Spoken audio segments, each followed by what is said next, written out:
organization helps people with primarily type 1 diabetes.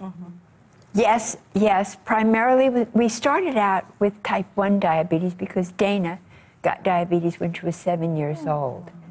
But children grow up. And since she is an adult, we treat type 1 and type 2 because people that are older get diabetes.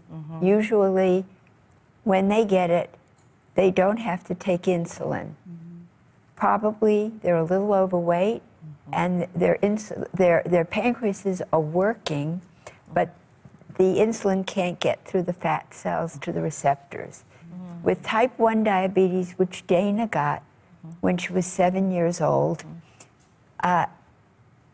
she got diabetes, and it became like a mission to make her well.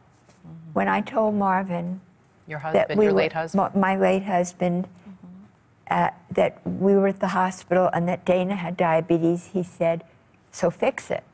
Well, we're trying to fix it. And Dana, as your mom said, you've had it since you were 7 years old, so you must have seen a lot of shifts in the way the disease is treated. What are, like, the biggest differences Absolutely. you've seen? The changes are there's amazing new insulins that help either acting quicker or a little bit slower to give each diabetic better care. There's also an amazing awareness now. I mean, you find at least, I'm sure almost everybody in this audience has one person they know that either has type 1 or type 2 diabetes. Right. And it's that awareness that really, I think, has changed how things are. And technology, it's amazing what they're using with technology with, they're doing artificial pancreases and doing insulin pumps. There's so much change that when I was first diagnosed, you couldn't test blood at home. And now it's like a machine does it all for you. It's amazing. It's really wonderful what's happening.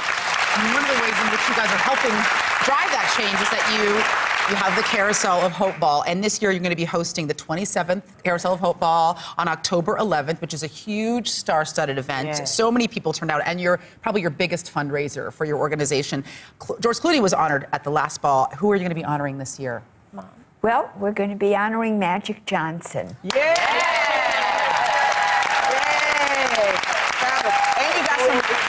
And you got some really great performers. You got Jennifer Hudson, Babyface, Josh Groban. This is going to be fabulous. They are the most wonderful performers, and everybody donates their time. Wow. Yes. We have never...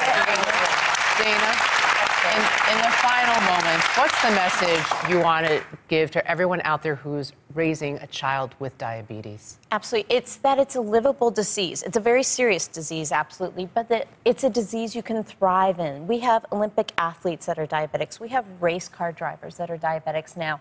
It's not the same sort of, not death sentence, but there's just, it's such a livable disease, and it's empowering. You can, through being able to treat yourself and family members, and you're not alone. I think the biggest thing is, and especially through technology now and the internet, you can find a community that you are just not alone, and it's so important to know that you're normal.